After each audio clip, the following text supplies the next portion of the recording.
Have one, because you've got the original one that was the one that you spoke of before. You know, the original. I think it was written on I'm leaves talking about and that stuff. You know, the preserved stuff.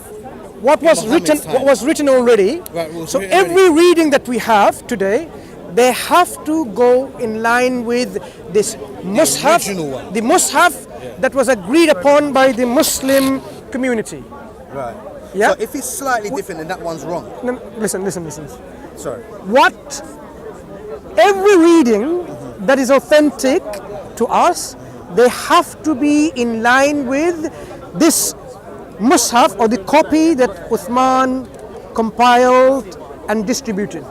If it doesn't agree with it, it's not acceptable to us. Yeah, no, I'm not. So that means that means I'm talking about the agreeing or disagreeing, any part. Yeah, any part. Anything that he brings, every example he brings, they will be in line with the script of this codex, if you want to call it, or the bound book, the mushaf. Okay. If it's not, then it's not an authentic reading. So is the Quran like a component of books into one? The Quran was, you see, that's why we need to tell you a bit more about the history. But because it's something perhaps you haven't heard at all. No, definitely. Very briefly, the Prophet allowed Muslims to recite in all these different forms. Sab'at Ahfar, called 7 different forms. When you mean by different forms, different language forms? No. The forms comprises of the examples I've given you, 2 already. One could be the word order differences. Okay, one could be the grammatical inflection, whether it's but the other way around. Yeah. So you've already found 2. But then which one's right? Yeah, no. Did you get what I mean? Listen. If it comes from the Prophet, both of them are right. So that's why I'm saying all the 10 readings, someone's smoking hashish or something, right? You can smell it. If the reading is from the Prophet, authentically transmitted, it's Quran. No doubt whatsoever. Every Muslim will accept it, and they do. So why the difference arose is because the Prophet allowed or gave them the provision and the flexibility of some people, and I mentioned about the linguistic nuances of certain tribes. Arabs, they had several tribes within them.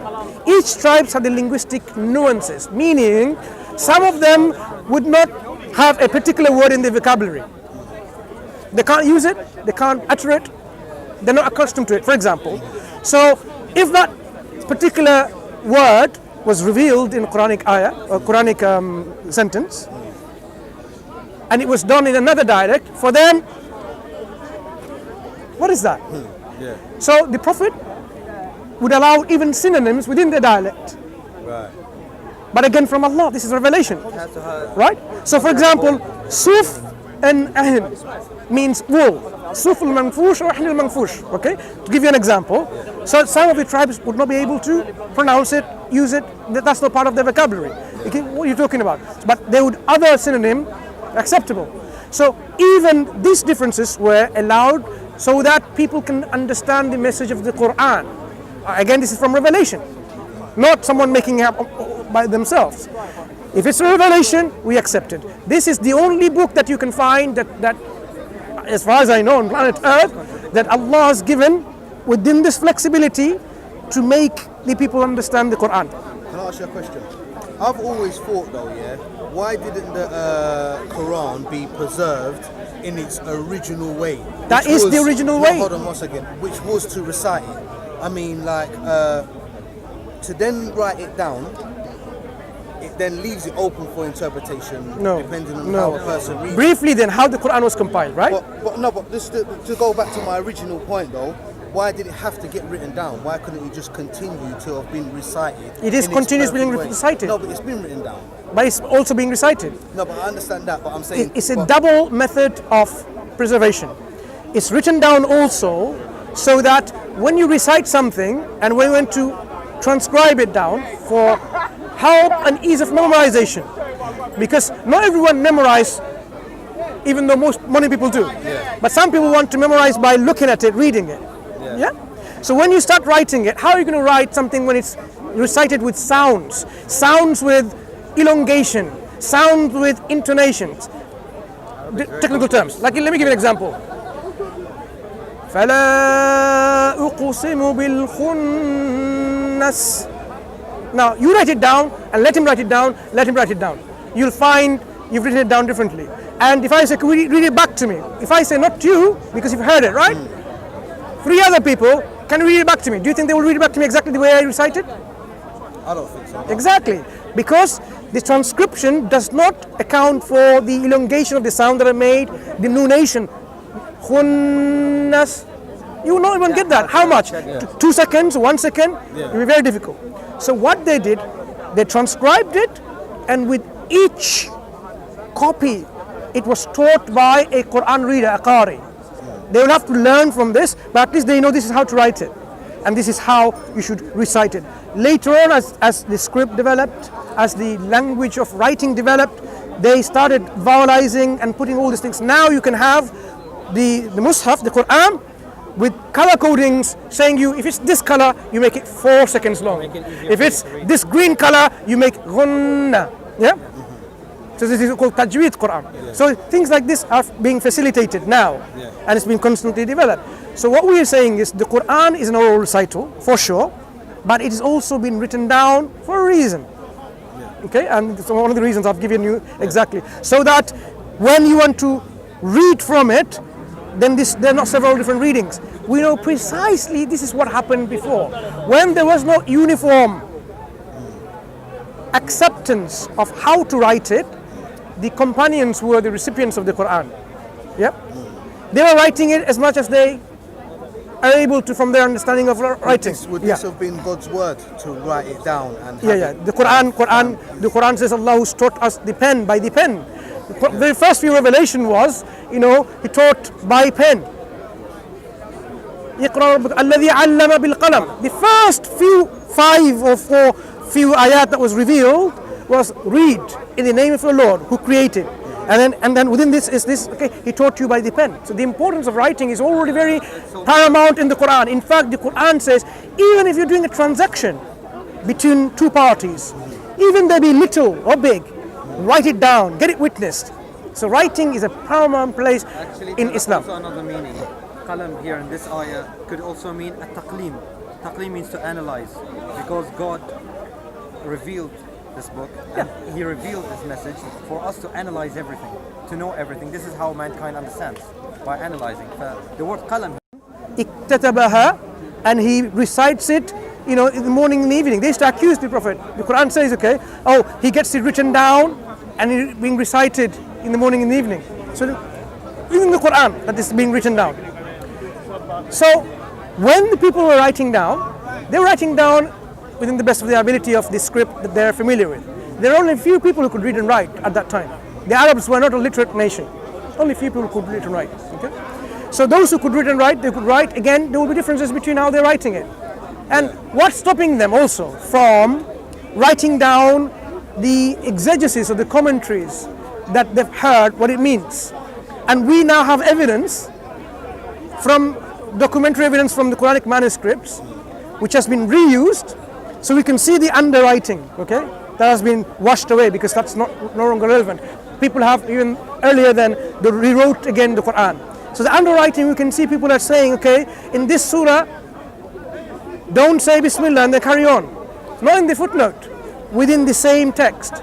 But that sentence is not part of the Quran, but they've added it there for their own interpretation. Imagine that was copied, and it was copied and given to someone. They might think this is part of the Quran, because it's not embedded in a footnote on the side or a margin, but embedded within the text. But where's the original scriptures? So what happened is this: once all of these were being recited, so on, Muslims were at one point in the Battle of Armenia. At one point, when Islam spread, new Muslims are coming into the religion, and they're hearing this recitation recited in several of these forms, and they were saying, "My recitation is better than yours." Not that yours is not Quran, mine is not Quran, but mine is better than yours. And they would start quarreling, and that didn't seem right to one of the governors. He went. So there could even be a change in the recitement then, when you're reciting it, because they're both reciting the same thing, but one saying that he thinks that his recitement is better than... Did I give you 2 examples already? Yeah. But now they are saying, Hamalna, the example, if I'm assuming this is correct, or Humilna, he will say, no, mine is better. So the quarrel quarreling only happened because of these new Muslims who have now come to Islam without the proper etiquette of knowing that this is, you shouldn't do that. Both of them is from the Quranic recital. But which one do they recite? I know they're both, and they're both legit, but then which one? Recite whichever is better for you, whichever is easier for you, whichever you want to recite, whichever you wish. Whichever you wish. So then the need arose at that time. This was the second crisis. There was another crisis before when it was compiled first. This is the second compilation where. So they said, no, we're going to now write and unite the Muslim under one mushaf, one reading. So mushafs were written in such a way to accommodate all these readings as much as possible. So they left deliberately even the diacritical marks to distinguish between consonants. So this humilna and hamalna, even though they're the same consonants, without the vowelization, you can read from the same script in both ways. Okay? If they applied the vowels, then of course you can't. You can only read in one way. But the original compilation by Uthman, in his compilation, was done in such a way that you can read in both ways. Sometimes there was a reading, like if I said, for example, I don't know an example of a one preceding another word. For example, suppose the word order differences. Of course, you can't have it under one particular script. There has to be two different scripts, right? So we know examples like this where wa wassa and wa awsa. Yeah, wa wassa and wa awsa. There's a sound. There's an alif, hamza in there. Because this was an acceptable reading taught by the Prophet, so how do you accommodate that in the same book, copy? You can't. So what he did, Uthman, he copied wa awsa in one mushaf and sent it to the people there around the regions where they were reading this reading, they're familiar. And the other reading to where? To Shah, say to Basra, to the places now. If I say Sham, that would be like Iraq, and then this region to Mecca and to Kufa, places like this. So we know, because we now have manuscripts to differentiate. Yes, there are manuscripts from these different regions with this. We can clearly see manuscripts in, say, in a British Library is one of them. That manuscripts, we're comparing with a Paris manuscript or manuscript in Sana'a. We can clearly see. I have examples like this, right? I perfectly can accept that. So the point is, these differences were well established from the very beginning. These differences are acceptable because it's all part of Quran and it isn't transmitted meticulously to us. Yes. I understand what you're saying, like, like it could be slightly changed, but it both means the same thing. Yeah? So the differences. What I'm saying is that if you were to self-confess that, then it would be okay. But I mean, if you're saying that it's 100% accurate and there is no changes whatsoever, so for example, the original, you're saying like, I'm going to change the word so that better may he understand it. But even though it means the same thing, I'm going to change it so that he understands it. But the original script, what did it say? Was it like his version or was it his version? When you say original script, remember, there is no original script. The Quran was revealed in this... The original... The recital. When it was recital, so sometime, for example, say it was revealed in, not say, of course, in 7 ahruf. Okay? Yeah. So which is the first one? So it's not about first one and second one. The Prophet taught different companions different ahruf. For example, which she alluded to earlier on. Surah Al-Furqan, chapter number 25 of the Quran. Okay? One of the companions was reciting in his prayer. Another companion, the one who was reciting was Hisham bin Hakim. The other companion that came was Umar bin al-Khattab. He came and he heard this recital. He immediately recognized that this was Surah number 25, Surah Furqan of the Quran. But he heard him reciting not the way that he's learned. So he felt like stopping him. Yeah. But he said, okay, I'm going to wait till he finishes prayer. And then ask him, who taught you this chapter? This is the Prophet. So he said, no, the Prophet taught me like differently. So there was a dispute between them. He said, okay, let's go to the Prophet and find out. So they went both to the Prophet, and the Prophet then said, okay, Hisham, you recite. He recited, and the Prophet said, this is how it was revealed. It's to Umar. You recite. Umar recited the way that he learned from the Prophet. He says, this is how it was revealed. So now you have the Prophet endorsing both of these recitations. When this recitation had slight differences, recognizable differences. So hamalna and humilna is a recognizable difference, right? Okay. So the point to notice this, the differences that was allowed for flexibility of the people to come to know the Quran and understand the Quran and know the meaning of it, they do not contradict the meaning at all. Never contradict, but they're always complementary. Complementary. So an example which is used from the very first chapter of the Quran, Surah Al-Fatiha, Maliki and Maliki. Did you notice the difference? Yeah. Maliki and one is Maliki. Yes. But they have difference of meanings. But look at the differences of meaning. One of them means king. Other one means the owner. Okay. Yeah? So are they contradictory in meaning? Because if you're the owner, king is the owner of his lands, his dominion. He's also, so they are complementary meaning by themselves. I agree with you there, but at the same time though, depending on who's reading a king and an owner, they can see it in two different ways. Yeah, because one can see a king as a ruler. But the contextual meaning does not change. Still, it says Maliki Yawmiddin, God is the Malik or Malik of the Day of Judgment. Mm-hmm. Now, what does it mean? That he is the king of the Day of Judgment? Okay. He's the owner of the Day of Judgment? What differences of understanding have we got from there? No, but what I'm saying to you is that the king, go on. What's the big difference? The king and the owner. You don't know what I'm talking about. The king and the owner both can have similarities, I agree, but they can both be different as well. No, from this example, if we say king and an owner. if we say God is the owner of the Day of Judgment, then we know that the Day of Judgment belongs to God. He's the one who's going to judge. If we say God is the king of the Day of Judgment, there's no other one else. There's none else. Then he is the one who's doing the judgment. Yeah, but I'm saying, but then which one? So then the people that interpret it as the owner, they are reading it incorrectly. No.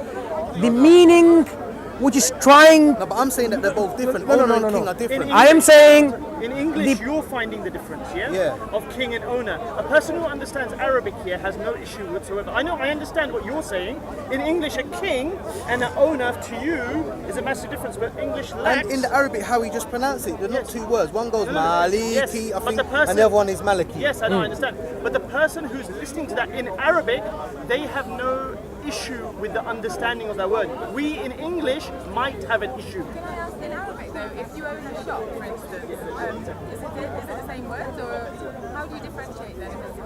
No, you would say Maliki, innit? If you the thinking, and the king is Maliki. So there has to be a difference, yeah. But we're talking about the contextual meaning. Yeah. So if God is the king of the Day of Judgment and the owner of the Day of Judgment, what is it telling us ultimately? But was there any property back then? Did anybody have private? When somebody says, this is again another miraculous aspect of the Quran, when God is described as the king of the Day of Judgment, the Arabs had no concept of being owner or king of any time periods. You can't own time. Look at it. You can't be the owner of time. I don't own time. So when God is the owner of time or the king of time, the time is under his control. And we're talking about not just ordinary time. The time, the Yawm, which is the Day of Judgment. So the meaning, even though there are, you can see the slight, meaning differences, nuances, but the message is understood. And we have both of them. So our reading has come, not just one reading, whatever the text has accommodated, we've got all of them. So if you're only familiar with one, you might have one sense, but you understand the meaning. If you know all of this 10 qira'ah, then you also don't know the meaning, but perhaps you know the complementary meaning to it. Yeah. Okay? So it's complementary. But that's what I'm saying. If I'm learning to be a Muslim, for example, yeah, and I read the part where it's owner, I haven't read it as it being a king, I've read it as owner. But then I speak to another brother now, me and him are talking, and he says it, but he says it as king.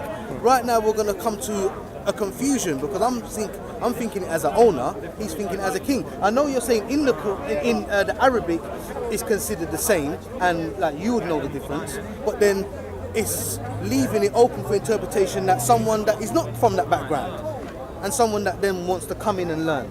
If someone wants to come in and learn, now imagine your brothers come to you, discuss it. What's the difference of understanding from this context that you got? God is the owner of the Day of Judgment or the King of the Day of Judgment. Now, you're disagreeing like they did earlier time in the Battle of Armenia. Muslim soldiers fighting, and then when they're reciting the Quran, they said, my reading is better than yours. Now, what I want to know from you, what differences of understanding do you get from the context? Straight away, I would say an owner is underneath a king. I would say an owner is underneath a king. So when God is the owner of the Day of Judgment, he's not the judge in that day? No, if you're saying he's an owner, I'm saying other people can be given owners. But say, for example, the Day of Judgment, right? Day of Judgment. But I'm saying, like, when you're talking about owners, there could be many owners, but there'll only be one king. Missing some point. Okay, when God is described the only owner of the Day of Judgment, no one else, the only king of the Day of Judgment, okay? If God is described that, there is no other king and there is no other owner. So, who's doing the judgment? No, I understand what you're saying, where you're giving him the specific title as owner, but I'm saying other people will have that title too. Because if people own some cattle... We're not talking about other people, we're not talking about other contexts. No, but this is what I'm trying to say. We're talking about within the context of the Quran, when these different readings are transmitted from the Prophet ﷺ. Yeah. Not a general usage of the word. We're talking about the Quran. So when you read the Quran, do you get a different meaning? Saying that they both mean the same thing. Yes. You understand? They complement each other. And I'm saying to you, it does go both ways. Because you know what you're saying, they complement each other. He's only saying they complement each other because they go both ways. Because they're accepted. But I'm saying it's just a linguistic nuance.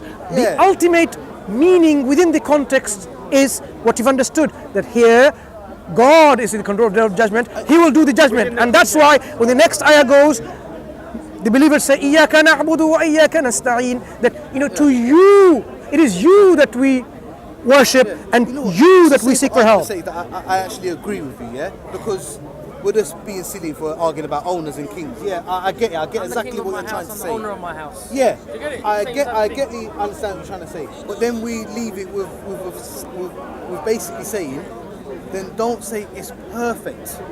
Because there's one part that's saying owner, another part that's saying king. But then in another term, you're saying that there's nothing that's changed. Nothing has changed, but it has. What's changed? Because there's a meaning in one way that's saying owner, and there's a meaning in another way that's saying king. Now, I know what you're saying, they both mean the same thing. No, I'm not saying that. What I'm saying is, this is a revelation that God sent. Yes. Of the one Quran, which he's describing himself as a king and as an owner. Right, so when he sent it, did he send it say Maliki or did he send it say Maliki? Which one did he send?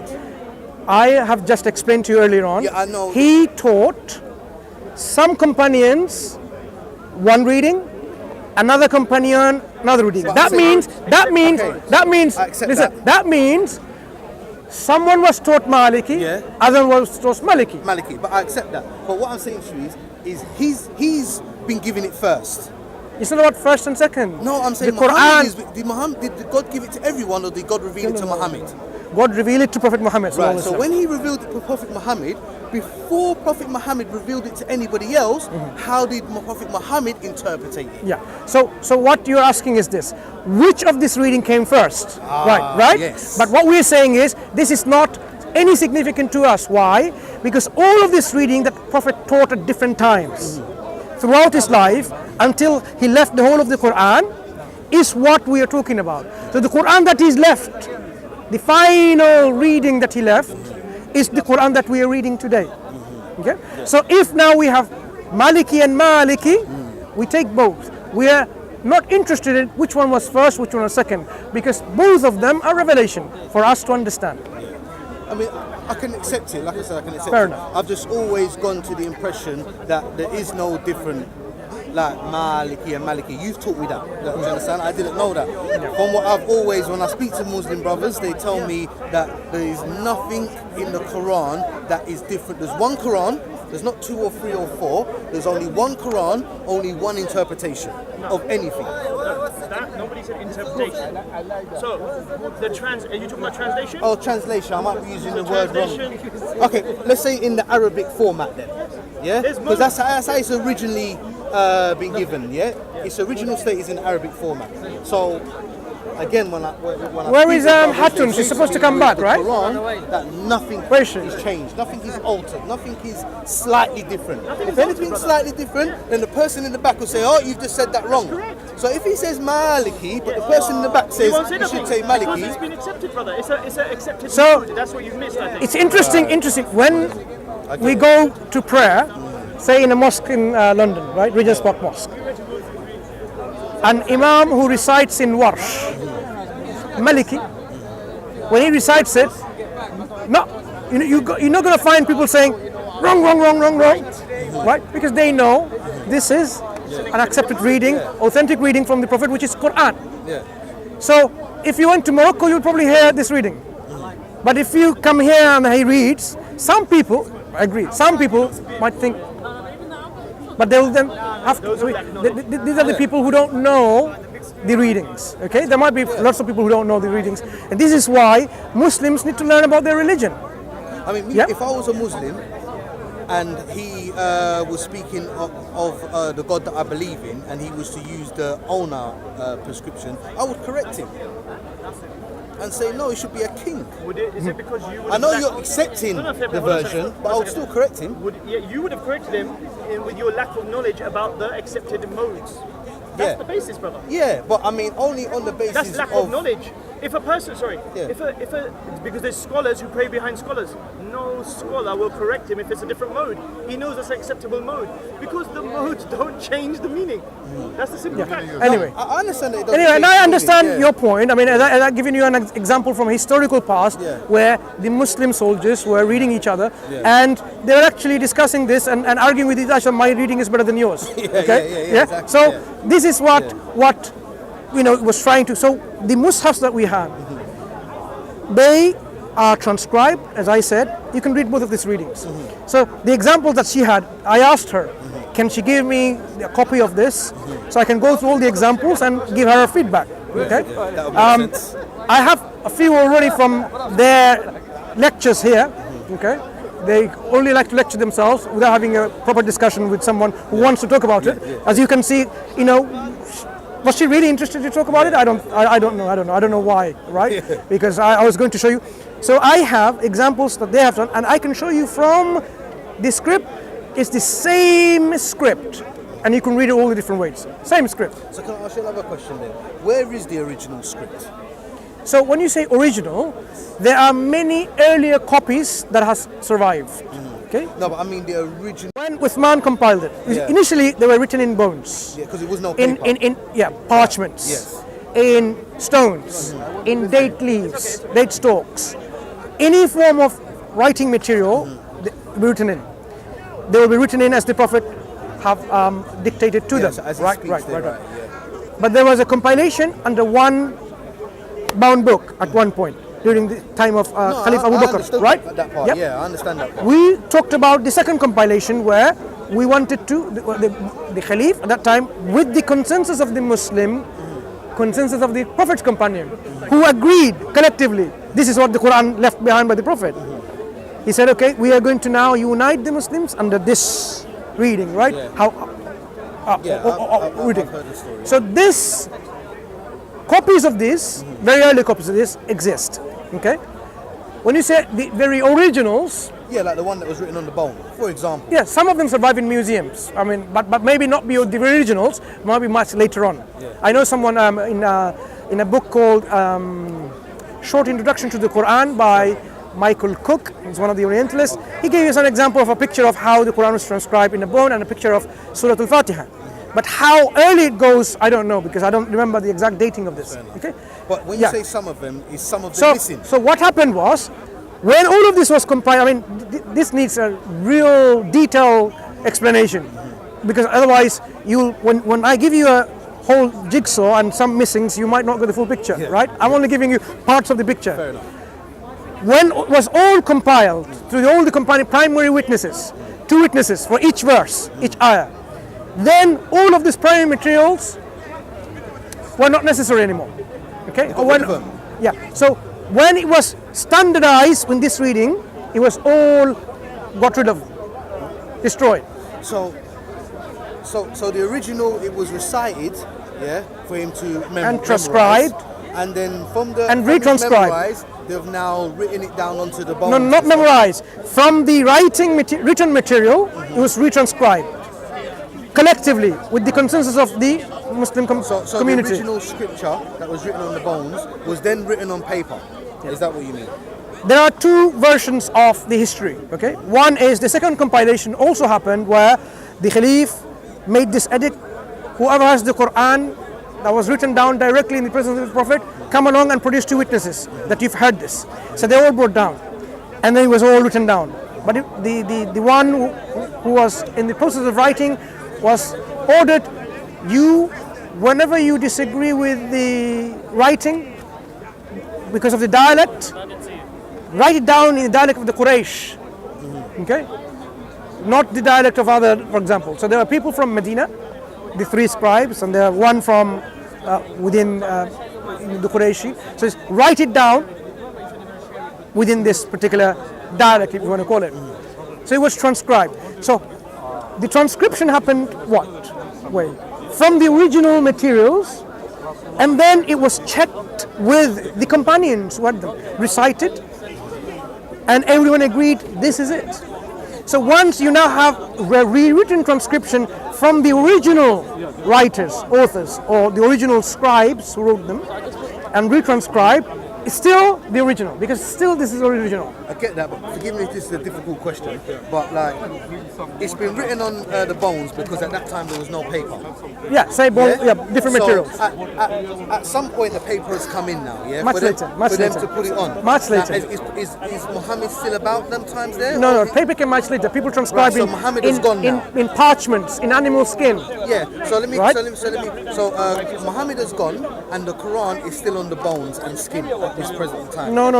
Quran was compiled in every different materials they had. Yeah. Okay, they had all the materials, And then- in their hearts. And then the Prophet passed away, and it was still on the original, was recited that people have remembered, and also that was written would be on the Writing bones. material was still there. Yeah, the writing material Everything that they had on was the there. bones. Not just bones, everything else, Yeah, right? not just use bones, but everything Sure. else. Yeah. But then at some point now, it's transferred from the bones. No, thank you. It's gone from the bones to the paper. Yeah. Now, how long ago was it that it went from the bones to the paper?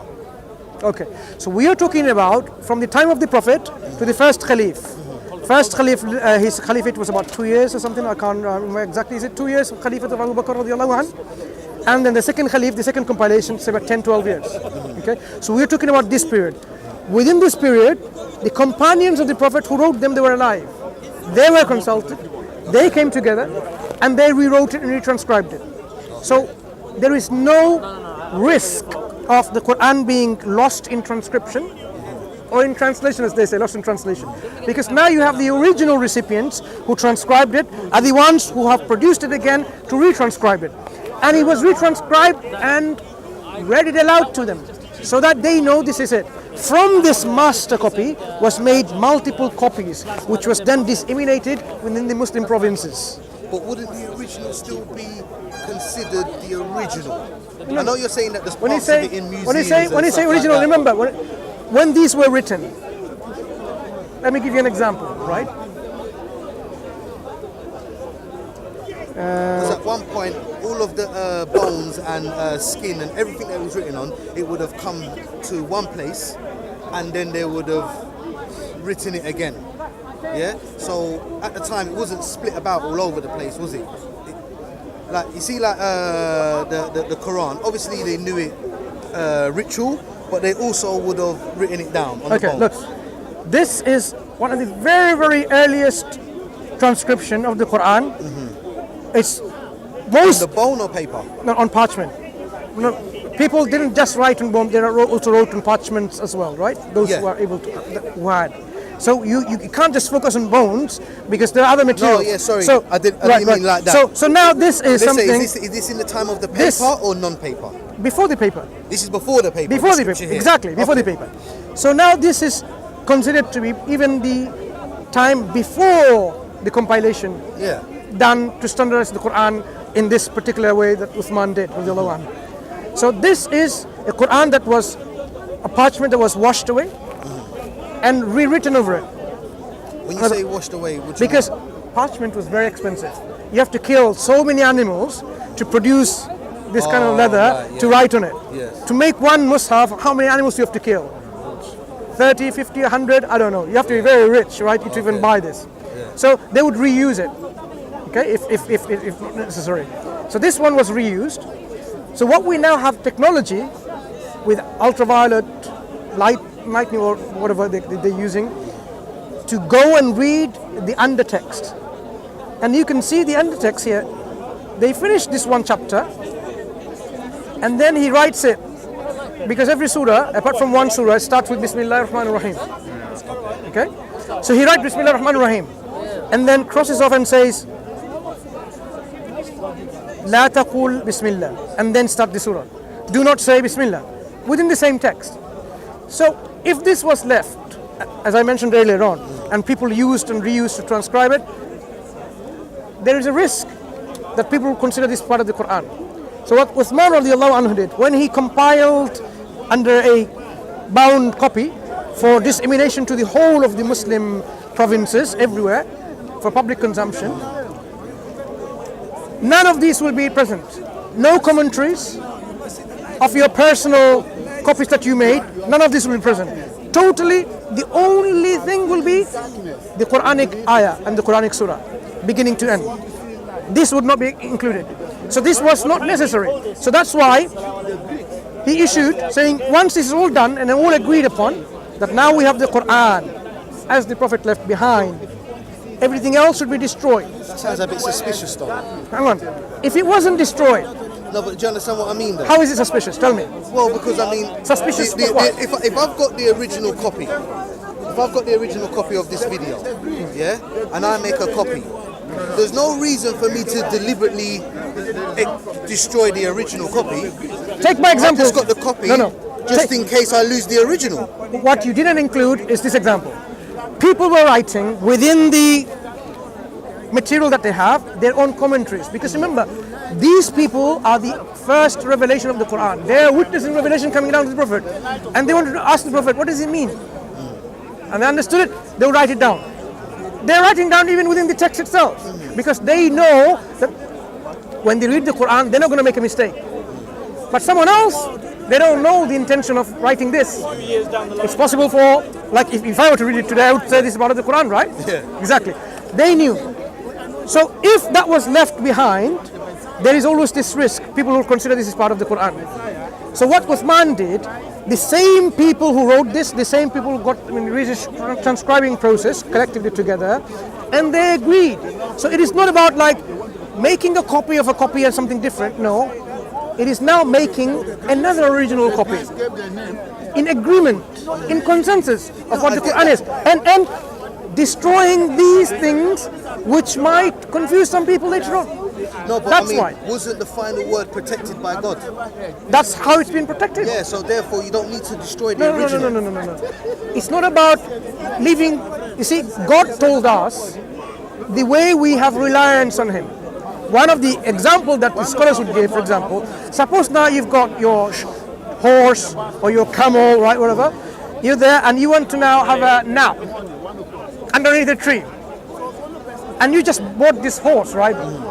Or this camel, so expensive, and you've gone there somewhere, right? In a desert or in a particular area. Now, if you go to a nap without tying your camel, and you find your camel, your horse gone, are you going to blame God or are you going to blame you? God, our Prophet, taught us that having reliance on God in such a way that make your own effort. Tie the camel or the horse, so when you have a nap, you'll have a peace of mind. When you wake up, it's still there because you've made the effort.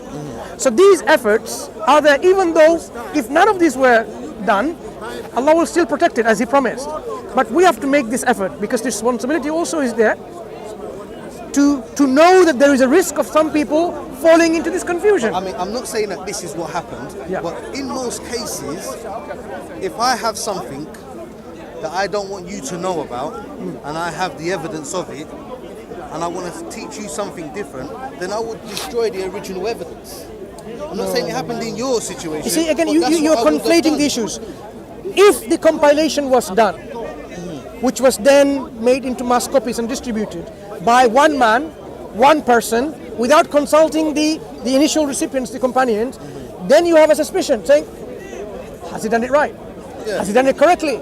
He could have just changed something here and there. But this is not exactly what happened. What has happened is the same recipients who wrote the Quran consulted and approved. So if, for example, if there's a text, right, and we all agree that this is the text, so it doesn't matter how many times you rewrite it, if you every time you say, look, write it this way, recite it back this way, this is it, again, because you are the primary but then witnesses. That doesn't make sense because the companions would have been around when it got transferred from the animal skin to the paper. When it was transcribed, as I said, from the second of the narrations, companions were called again. Okay, there's one lesser known narration, where they're all asked to submit your authentic primary first-hand material that you transcribed directly in the presence of the Prophet. So they came along and the witness came along, says, okay, this is what was transcribed, I testify. So you have the primary material again in the process. Imagine now this happened the second time and the third time, fourth time. What's happening? Every time you have the primary documents. The documents are primary, witnesses are primary. So the trust, the reliability, the authenticity, the authenticity, strength does not diminish at all. Because when we talk about the authenticity and reliability and strength of witnesses and documentation, this is of the highest standard. If it wasn't, it's not hope. Well, we have to hope. No, it's not hope. We know for sure because it's how it was transmitted. For sure, because the original evidence has been destroyed. No, you're saying again. The original evidence were together and mass transmitted to the Muslims. And not only that, destroy the original evidence not only this. Look, if I destroy this and he records it, I can still resurrect this back from him, his camera. But the point still remains. Are you going to destroy the original? Unless there's something that you're going to alter, for example, and say like the altar is something disrespectful, just for argument's sake, then in order for me now to prove that didn't happen, I'd have to get my hands on the original. Now what you're going to do is destroy the original, otherwise you've had it. What you didn't appreciate, even if I've explained, when they came together to rewrite it under one mushaf, right? From some people had parts of it written, they didn't have all of it. Yeah, I get that. Now from those parts, or from the whole, it's transcribed again properly. This transcription is not such that you'll have any doubt or dispute. This is my point, because there is no room for doubt, dispute and error in that transcription, because all of them are coming with their primary witnesses and agreeing and testifying and approving. So nothing of that doubt. Said all of them, it would have been like a handful of men. Look, if each verse is testified by two companions, because this is enough, sufficient as a witness, that this is the Quran. One person brings it, two witnesses. How many witnesses do you need for something? Million? Of course not. So if you have reliable witnesses, trustworthy witnesses, primary witnesses, and now you have this collection from there, we have absolute certainty from them.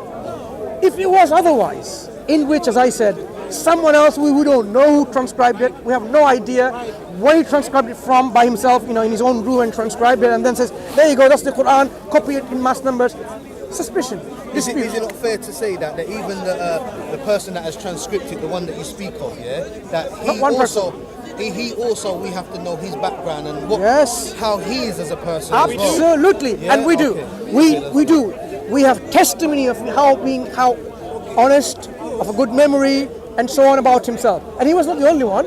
There were other scribes also writing. And from them, they are made into other copies and distributed. And this distribution, remember, we're not talking about where it's distributed 500 years later, within the same time. And what we are forgetting in the discussion is the Quran is also preserved in their hearts. Yes. So they have this, and they're reciting. They're reciting audibly in their prayers, in their reading, in their gathering. So whatever has been transcribed, if there was a single error, it would have been picked up immediately. Just like today what happens. The Quran goes through meticulous checks, and if there's one error, it's picked up and it's rejected, right? So because of this, both graphic and oral, meaning written and recite in memory, went hand in hand, the chance of any error coming in is not the case. That's why the primary mode of the Quran is memory and memory, because that guarantees its preservation. Secondary is your writing form. But when you have both hand in hand, you cannot, in fact, Ramadan is coming at the end of this month. Yeah, we're going to fast. What you will witness is most of the countries, including London, in the mosques, the whole of the Quran from beginning to end will be recited in this month. The whole Quran will be recited from memory without looking at the Quran from beginning to end in this month. Some finish at 27 days, some 30 days or 29 days, right? Yeah. So I invite you to visit one of those mosques. One is Regent's Park. There is a Qatari mosque here there near Hilton or Sheraton in this Park Road. In Whitechapel Mosque, in Whitechapel, called the East London Mosque. And you will see when the Imam is reciting, we are human, right? Sometimes, even though you've been reciting this for hundreds of times, you might make a mistake. He makes some mistakes. People trying to correct him, but they're told, no, you don't correct him because it's going to disturb others. Because imagine everyone trying to correct him, because many people have memorized the Quran. He was left to say, okay, people in the front row, let them correct, okay? And you will see how they're correcting. Even as I said, a single letter, if it's pronounced differently, you will get corrected. This is what we spoke about, though, isn't yes, it? And this is what we mean by preservation of the Quran and transmission. Yeah. I mean, like I said, I can accept it. I don't have any. It's only when we talk about like it not all being kept is where I have to. I know you're saying it didn't have to be kept. I said, but I gave you the reasons why it needed to be destroyed, because of the confusion for the future generations. This particular one, now we've discovered, right? It's a bit scary. No, this particular one, now, if there was no oral form of preservation of the Quran, and you got this, you will say, that's a different Quran. It says something different. So the memory preserved it and said, no, that's not right. Every other mushaf which was standardized and copied tells you that's not right. That means this particular copy of an individual is his own commentary. Unless the recitement was different on the skin. Unless the recitement was different on the skin, because it would have been recited onto the skin first. Footnote, it's not in the margin. Why is it different? Is it a different Quran? You're going to have this question. So things like this exegetical gloss, we call it, or exegetical remarks, commentaries, we know they used to write it. We know that. And as I showed you, first time in the history of Islam, as far as I know, first time in the history of Islam, or history of the world, we have now documentary evidence to show to the people that the companions would often write commentaries, their remarks within the text. We knew about this, but we couldn't provide you a documentary evidence. We knew in the hadith, we knew in our biography of the prophets and so on, and how some companions to read and they used to write. We knew this is transmission, but there wasn't anything that I can show you physically. When I say evidence, this is what evidence is. But previously, this is our teaching, this is our belief, this is our tradition. Our tradition. Testimonies then. Yeah, our tradition. But now, our tradition is what? Demonstrated to be accurate with documentary evidence for the first time in the history within 1400 years. Beautiful. First time. Even though we know, this is, we don't know who wrote it, and it's called La Taqul Bismillah anyway, but at least we can appreciate what our scholars talked about because we can clearly see it. So when we talk about the ahruf, what was destroyed, maybe some of the ahruf people wrote it, who knows in what form they wrote with their commentaries. So when this Quran was standardized with the consensus of the Muslim, the companions of the Prophet, we know that this is the Quran the Prophet left behind. So when you read it, that's the Quran that you read. We have certainty. So that's why Muslims are certain about the Quran that is being transmitted to us. You know what? I've really got to go to. I've enjoyed it though. Take care. I've enjoyed it. Take care, man. We're learning out here, innit? Of course. 100%, yeah? Cool. Yeah? Nice talking to you. You take care. Take care, bro.